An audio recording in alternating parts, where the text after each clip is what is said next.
In March of 2003, the United States invasion of Iraq, which aimed to overthrow the infamous Saddam Hussein, created a massive amount of instability in the Middle East. Jihadist groups were able to flourish in the chaos, and in 2004, Al-Qaeda was officially formed. One particular division of Al-Qaeda, however, would soon go on to become the most recognized international name in extremism for almost a decade. Near constant conflict across the regions of Iraq and then later Syria would allow for this brutal branch of jihadists to maintain a base of devoted and dangerous followers.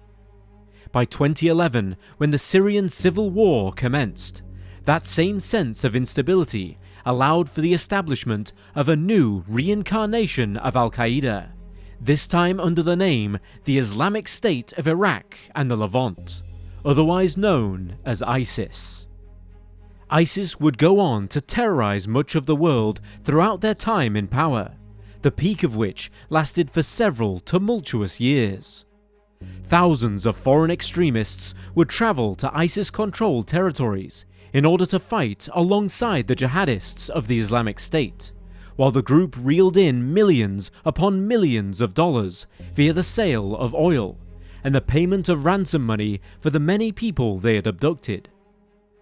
During the mid-2010s, ISIS would launch a series of domestic and international terrorist attacks against the citizens of Iraq, Syria, Turkey, Afghanistan, Bangladesh, France, the United Kingdom, the United States, and beyond. These attacks would attract global support on a massive scale for those afflicted, whilst the group continued to kidnap, execute, and brutalize captives in the Middle East. In today's video, we'll be examining the rise of ISIS in full, taking a deep dive into how this group formed, and who was predominantly behind its spread. We will take a look at some of ISIS's biggest atrocities and conflicts, before examining their eventual fall from power. What was it that made ISIS so notorious and feared across the Middle East and beyond? How did the Islamic State come to be, and ultimately what brought it to its knees? Join us as we find out and explore. Please note that this video will contain discussions of human rights abuses, violence, and terrorism. Viewer discretion is advised. Welcome to Wars of the World.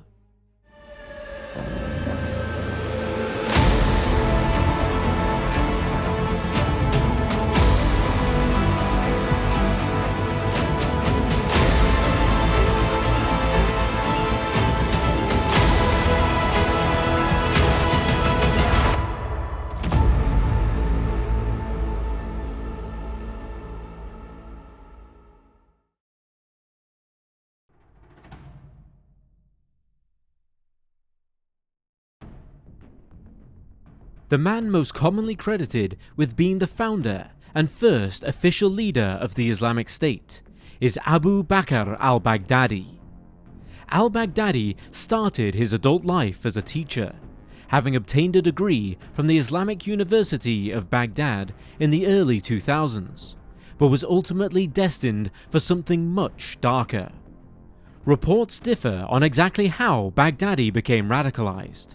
Some state that he began developing an extremist ideology under the Iraqi rule of Saddam Hussein, but others claim that he may have been molded into an extremist during his time spent with the Muslim Brotherhood as a young man. But those who knew al-Baghdadi during his time in education state that he was quiet, perhaps even shy, and for the most part, he went unnoticed. In the mid-2000s, al-Baghdadi started to become enamored with the writings of Egyptian jihadist scholar Sayyid Qutb, who was associated with the Muslim Brotherhood himself. Following the American invasion of Iraq, his views led him to found Jamit Jaish al-Sunnah wal Jama'ah, or JJASJ, a militant organization that ultimately allied with Al-Qaeda in order to fight the United States troops. Alongside Al-Qaeda, Baghdadi would expand his influence across Iraq as an Islamic extremist, and soon he became a well-known figure amidst the jihadist movements of the Middle East. Al-Baghdadi's involvement with JJASJ and his affiliation with Al-Qaeda soon led to his arrest by US forces stationed in Iraq in 2004. He was detained at the Camp Bucca detention center by the end of that year, deemed only to be a low-level threat. While detained, he gathered several jihadist allies who would be just as instrumental in the formation of the Islamic State. When al-Baghdadi was released from custody, he and the remaining members of the JJASJ joined the Mujahideen Shura Council, an umbrella organization linking the major extremist groups of the Middle East. Al-Qaeda's forces played a major role within the council, and soon a proto-Islamic State will be formed within it. This early iteration of ISIS, which included members of the JJASJ and Al-Qaeda, along with those allied to several other extremist groups, was formed in 2006 and became known as the Islamic State of Iraq, or ISI. Al-Baghdadi would then be announced as ISI's leader in May of 2010, where he would become responsible for spearheading multiple terrorist attacks within Iraq. One such attack was the August 2011 bombing of Baghdad's al-Qura Mosque, which ended the life of a prominent Sunni Muslim lawmaker, Khalid al-Fadawi. When Al-Qaeda's founder, Osama bin Laden, was killed by US Navy SEALs in that same year, al-Baghdadi swore retaliation and proceeded to carry out raids, bombings, and shootings across many cities and countryside areas throughout Iraq. By the end of 2011, the blood of hundreds of innocent lives were on his hands, and things were only bound to get worse. Al-Baghdadi announced the formation of the Islamic State of Iraq and the Levant officially in 2013, when extremists moved into Syria. ISIS was now a major threat to peace in the Middle East and beyond, and by June of 2014, al-Baghdadi had aimed to turn his growing terrorist organization into a worldwide caliphate. Under the name Caliph Ibrahim, al-Baghdadi faced significant backlash from government officials, Muslim theologians, and even other jihadist groups. A caliph, historically, was required to be the most pious individual of all, and al-Baghdadi was criticized for failing to uphold the traditions and practices of Islam almost immediately. He would call for violent attacks to be carried out against the people of other nations, and he took international prisoners. Some of ISIS's prisoners were reportedly kept by al-Baghdadi as personal slaves, and he prolifically abused them throughout their captivity. The Islamic State was soon labeled as a global terrorist organization, and al-Baghdadi and those working under him were labeled as wanted men.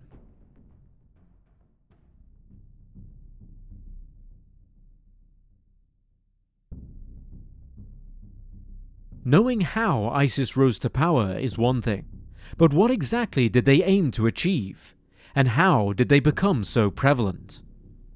Well, the ideology of the Islamic State can be traced back to the writings of Sayyid Qutb, the radical scholar that al-Baghdadi had spent so much time studying. Qutb's political ideas, which depended heavily on the idea of takfir, the forcible excommunication from Islam of one Muslim by another, were taken to the extremes by ISIS, and they attempted to bring their lands under the Sharia laws of Islam. ISIS adopted their own variant of Muhammad's battle flag, the Black Standard. Their version, which was intended to display an extreme religious and political message, displayed the seal of Muhammad within a white circle against the traditional black background. The words, "There is no God but Allah," sit ominously above. ISIS aimed to create a global, totalitarian caliphate the world over, which would be governed by their own extreme interpretations of Sharia law. They wished to restore what they viewed to be the pure form of early Islam, and started to request that Muslims all over the world join their cause. And indeed, the idea of a global jihad did have the effect of drawing in Islamic extremists from across the globe. A large-scale propaganda machine, driven by social media, aimed to seek out individuals who might have felt down and out, those who felt that society had marginalized them, or those who sought a sense of purpose. In addition to targeting those most vulnerable online, ISIS also targeted mosques and prisons, where individuals could be recruited face to face. Most disturbingly though, the Islamic State also sought out the support of minors, indoctrinating families and schools within their territory that had already been claimed by ISIS. Children who had been displaced from their homes as a result of conflict in the Middle East were extremely vulnerable to ISIS propaganda, and the terrorists were relentless in their search for new recruits. Throughout 2014, the Islamic State managed to recruit a huge amount of new members, and they peaked in terms of size in 2015. By this point, they controlled a huge amount of land, almost 110,000 square kilometers, and they maintained a stranglehold on major cities in both Iraq and Syria. The estimates range greatly on just how many extremists had joined up with ISIS by the time they peaked in size. Lower estimates range from 35 to 40,000, while the upper end considers up to 100 to 200,000. An estimated 40,000 additional ISIS members were recruited from overseas propaganda campaigns, who either remained in their home countries as recruiters or relocated to join the cause in the Middle East.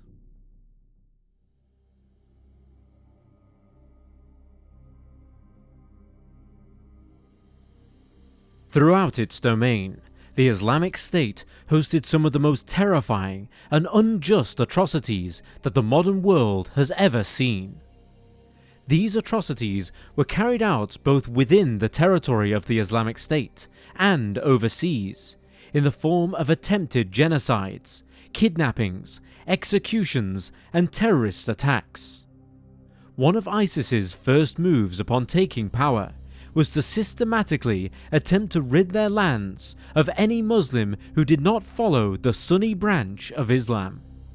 The Sunni branch of Islam is rooted in the idea that caliphs should be elected, while the minority Shia branch believes that leadership should remain within the Prophet Muhammad's bloodline. In the eyes of the Islamic State, anybody who was not a practicing Sunni Muslim was fit to be destroyed, and so they set out to kill anybody who disagreed with them, including the Yazidis, who were a Kurdish-speaking ethno-religious group based in Iraq and Syria, along with Shia Muslims, Assyrian Christians, and any Sunni Muslims who protested their ideology or authority. The Yazidis faced a massive wave of persecution at the hands of ISIS. They were deemed to be inherently anti-Muslim, even devil-worshipping by the extremists in their practices, and as such, ISIS sought to wipe them out through any means possible. Yazidis across ISIS-owned territories were systematically rounded up and executed. Primarily, ISIS would kill men and older women in this manner. Younger women and even children were habitually kept alive, where they would be taken as slaves by prominent members of the Islamic State's government. The Yazidi genocide was persistently carried out from 2014 to 2017, in which 500,000 Yazidis are believed to have lost their lives. Between 4,000 and 11,000 others were taken prisoner as captives or as slaves by the terrorists, where they would be forced to convert from Yazidism to Islam. As you can probably imagine, anybody taken captive as a slave of the Islamic State would suffer terribly. Many of these prisoners were young women, some as young as 9 years old, who were often trafficked into a life of abuse at the hands of these terrorists. Any women who resisted the advances of the Islamic State were often executed, and violence became a massive part of their everyday life. But it wasn't just Iraqi and Syrian citizens who suffered under ISIS's doctrine. When the United States military stepped in to conduct airstrikes on Islamic State-controlled territory towards the end of 2014, ISIS took foreign soldiers, journalists, and aid workers as captives. The Islamic State took these captives in what they justified as retaliation for the American-led intervention in Iraq, taking place in August of 2014. Execution of ISIS's captives commenced in July of 2014, when 75 Syrian soldiers were beheaded. The videos of these killings were then posted to social media. The first international journalist to be killed by the Islamic State was James Wright Foley, an American freelancer who had been taking photos of the Syrian civil war in 2012. Foley's murderer was a British Islamic State recruit, known at the time only as Jihadi John, a member of a 4-person cell, all with English accents, who were nicknamed the Beatles by their hostages. Jihadi John would eventually be identified as Mohammed Emwazi. Emwazi would become a prolific ISIS executioner throughout the group's existence, and would often appear on videos posted to social media, wearing a black mask in order to conceal his identity as he beheaded his victims. Amongst Emwazi's victims were American journalist Stephen Sotloff, British aid workers David Haynes and Alan Henning, American aid worker Peter Kassig, and Japanese freelance journalists Haruna Yakawa and Kenji Goto. Emwazi soon became the subject of a massive international manhunt, and was brought to justice in November of 2015, when American drones conducted an airstrike on his location, killing him in Raqqa, Syria.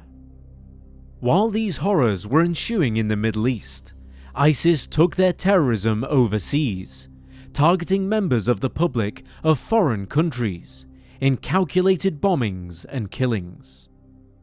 The first of these international terrorist attacks took place in May of 2014, when radicalized Islamist Mehdi Nemmouche shot and killed 3 people and injured 1 more at the Jewish Museum in Brussels, Belgium.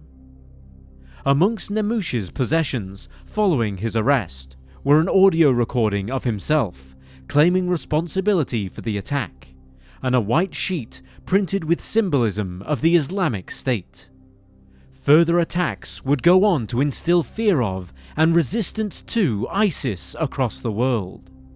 In June of 2016, 49 people were mercilessly killed at the Pulse nightclub in Orlando, Florida, when shooter Omar Mateen began taking hostages and firing into the crowd.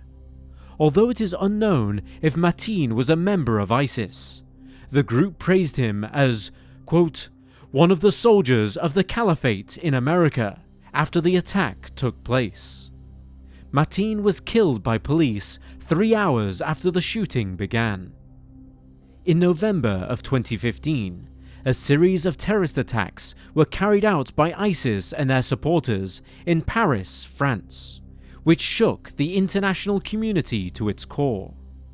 Combined, these bombings and shootings killed a collective 130 people and wounded 350 more. Their targets included the Bataclan Concert Hall and an international football match. Similarly, in May of 2017, ISIS would take credit for the bombing of the Manchester Arena in the United Kingdom, Salman and Hashem Abedi targeted an Ariana Grande concert taking place at the arena using an improvised nail bomb. This would kill 22 people and injure over 1,000 more. In the Middle East and Africa, the attacks were both frequent and persistent.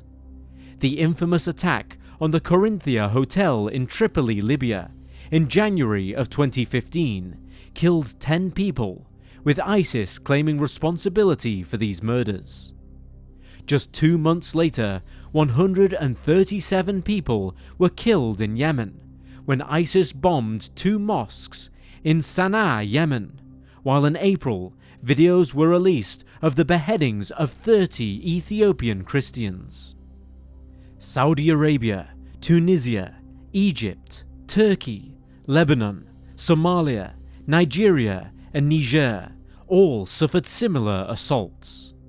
In West Africa, Boko Haram had spread alarmingly fast as a jihadist group allied to the Islamic State, who were committing similar atrocities.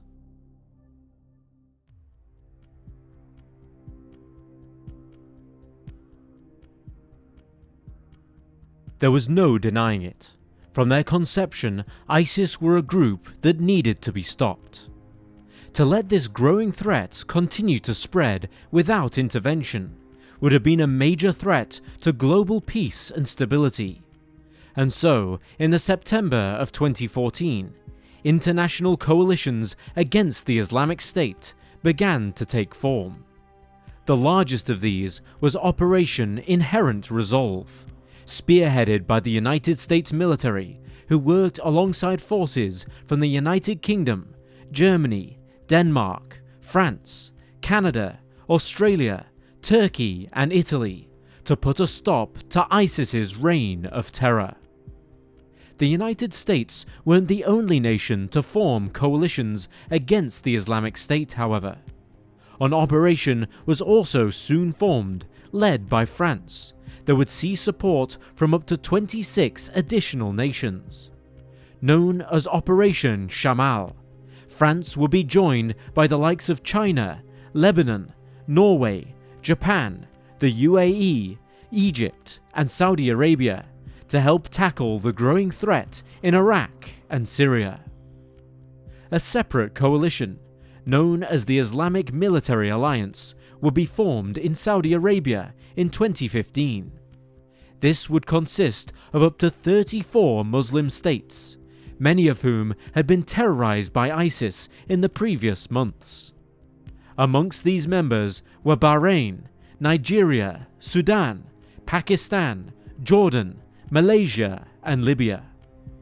However, signs were beginning to emerge that as early as the end of 2014, that ISIS may have been collapsing as a result of their own actions. While they had successfully captured territory in both Syria and Iraq, they had struggled to reach beyond these regions. Towards the end of 2014, they had attempted to seize control of Kobane, a town on the Syrian border with Turkey. The Islamic State had sent thousands of insurgents to seize more land, but they were met with United States airstrikes when they arrived. Wave after wave of terrorists were killed. Over 1,500 had died in airstrikes at Kobane alone. What started as a failed land grab for the jihadists had turned into a failed attempt at a show of strength, as they continued to send fighters to their deaths. Between the start of 2015 and mid-2016, ISIS slowly began to lose the ground that they had worked hard to gain, as airstrikes prevented them from expanding into new lands. Mosul, a major city in Iraq that ISIS had captured early on in their territorial expansion, now became a corner that the extremists were backed into. Around this point in their story, ISIS's leaders told prospective terrorists that they should not travel to the Middle East in order to join the Islamic State. Rather, those loyal to ISIS were asked to conduct bombings and shootings in their home countries. This was a major shift in attitude from the rampant recruitment program that had been the focal point of the Islamic State's plans, used in the previous months and years, and it coincided with more major territorial losses. The jihadists found that they could not easily maintain the land that they had easily captured in the early stages of their takeover, and the international coalitions were steadily closing in. Towards the end of 2016, another blow was struck right into the heart of the Islamic State. Kurdish and Iraqi forces, who had been struggling to defend their lands against the rising terror, managed to reclaim their hold on Mosul. Working alongside the nations involved in Operation Inherent Resolve, this was the largest military operation since the 2003 United States invasion of Iraq.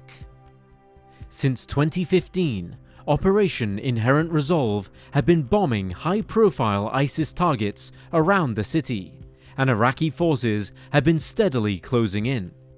But now was the time to take back the city. Pro-Iraqi government forces entered the city from the north, the south, and the east, taking satellite towns on their way, and quashing fierce resistance from Islamic State fighters.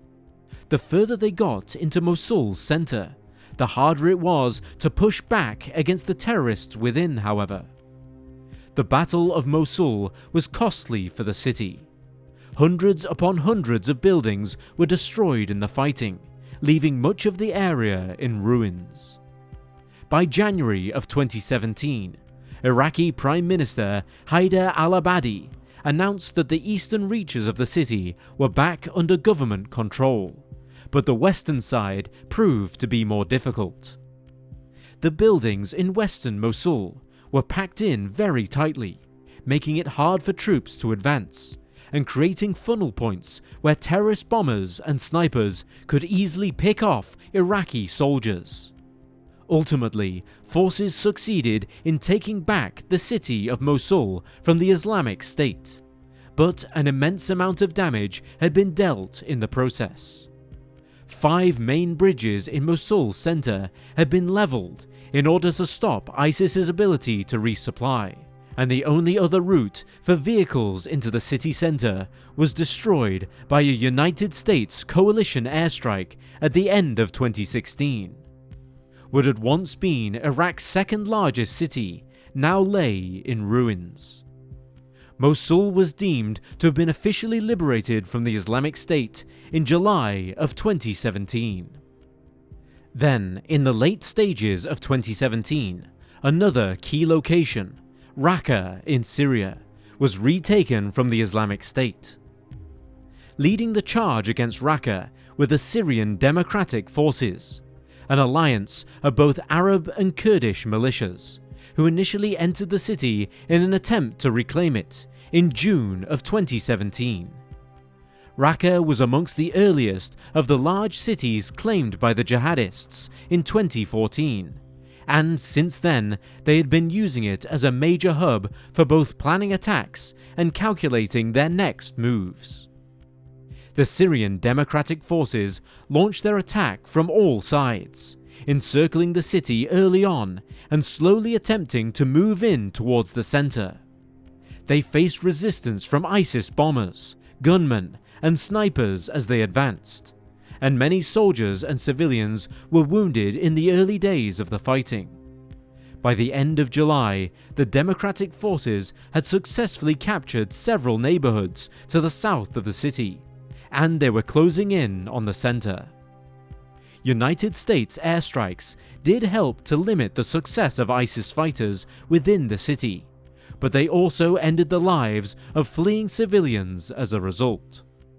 By the September of 2017, only small pockets of jihadists remained in the city, and the Syrian Democratic Forces had recaptured the majority of Raqqa. The battle came to a close when soldiers launched an attack on Raqqa's stadium, where the final jihadists were holed up in the city. By the 20th of October, the Democratic Forces had declared their victory.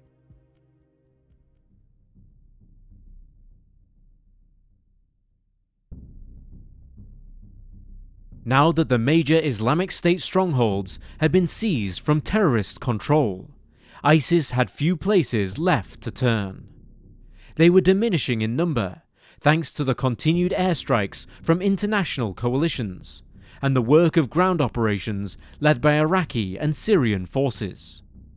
Members of ISIS now began to gather their families and relocate to the eastern reaches of Syria, specifically to a small town by the name of Baghouz. By this point in time, ISIS had lost up to 95% of their initial territory, and they were backed into the smallest of corners. Baghouz had little in the way of allowing the terrorists to continue their campaigns and their brutal attacks. The clock was ticking, and soldiers were moving in ever closer. Baghouz is believed to have played host to several thousand ISIS members as they fled from their former territories.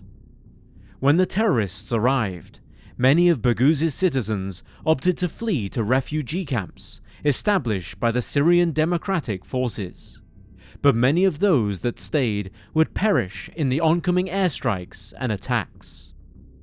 In February of 2019, coalition forces had caught up with the remaining insurgents cornered in Baghouz, and plans were set into motion to stamp out the threat of ISIS once and for all.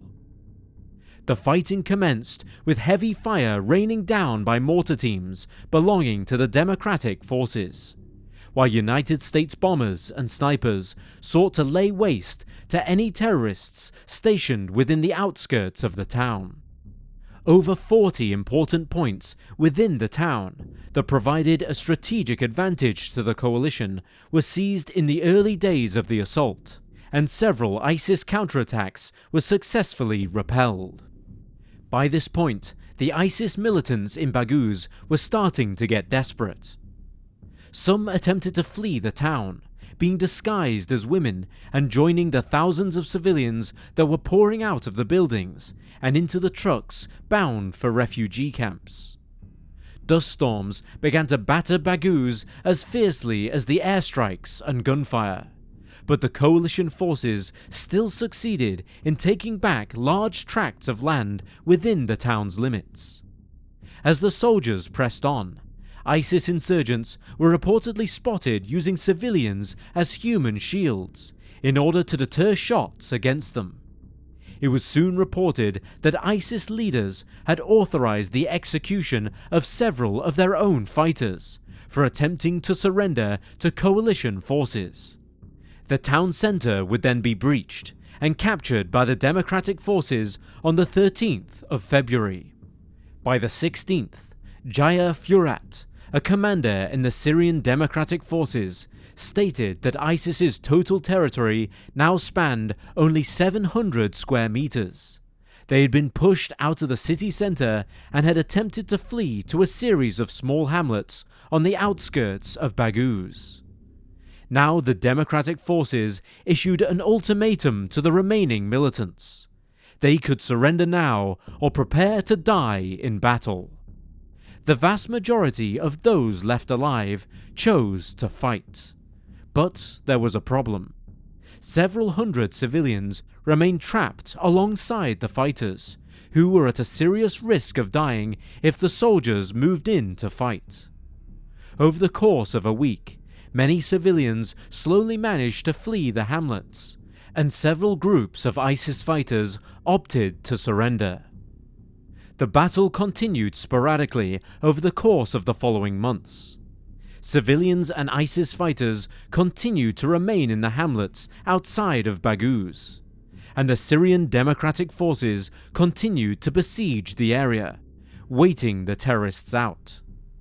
Many of the remaining insurgents, deemed to be ISIS's most die-hard jihadists, decided to dig tunnels under the settlements, where they holed up in makeshift bunkers. Above ground, however, and in the surrounding settlements, many of the extremists were soon captured by the Democratic Forces. According to a forces spokesman, Mustafa Bali, Over 4,000 jihadists had either surrendered or had been captured since the fighting at Baghouz had begun, leaving those that were left behind exhausted but unwilling to surrender. By the 10th of March, the democratic forces declared that no remaining civilians were left within the ISIS-occupied hamlets, and the assault was resumed. What followed was a barrage of machine gun fire, airstrikes, and the raining down of mortars on ISIS's final position. The terrorists responded with bombings of their own, but they failed to inflict any severe damage on either the coalitions or the Syrian Democratic Forces.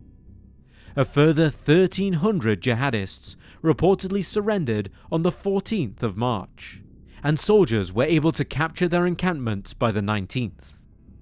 Total control over the Baghouz area and victory over the remaining insurgents was declared by the 23rd of March, 2019.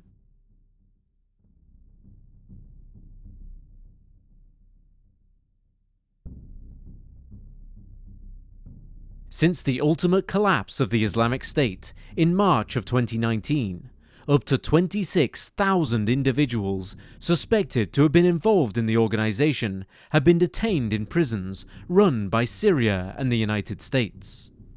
While many of those detained are terrorists who are heavily involved in the atrocities carried out by ISIS, many of those in custody are there unlawfully. Human rights groups and charities have been campaigning for the release of those held without reason or evidence, but many remain incarcerated today. Prisons within Syria that hold confirmed terrorists often become hotbeds for the spread of radical jihadist thought. While the Islamic State was thoroughly and efficiently quashed by coalition troops and government forces in the Middle East, pockets of the organization are thought to still remain even today. As of April 2025, the Peace Research Institute in Frankfurt, a group of leading analysts of global conflict, estimate that there could be as many as 2,500 ISIS terrorists who have evaded capture. Although anything left of ISIS today is a mere shadow of its former self, the threat of terrorism returning in the future must be constantly monitored in order to prevent anything like this from happening again. As for Abu Bakr al-Baghdadi, the founder of ISIS, he took his own life during a United States-led military operation in northern Syria in October of 2019. Reportedly, al-Baghdadi detonated explosives strapped to a vest as he fled from the United States forces into a tunnel.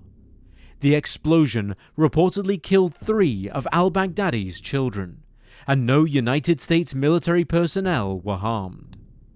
Now, without a territory or a leading figurehead, ISIS may no longer possess the means to return to their former power, and hopefully it will remain that way. Over the course of their reign of terror, ISIS were responsible for thousands upon thousands of deaths, but international cooperation and the desire to stamp out terrorism forever eventually prevailed in the end. Our thoughts go out to all of those affected by the acts and atrocities of the Islamic State. Thank you for watching today's video. If you found it informative, please leave a like or a comment down below. All of our content, from the research and script writing to the editing and narration, is completely human-driven, without the use of AI. So if you want to support our channel, consider subscribing and use the bell icon to get notifications on when the next Wars of the World video is released.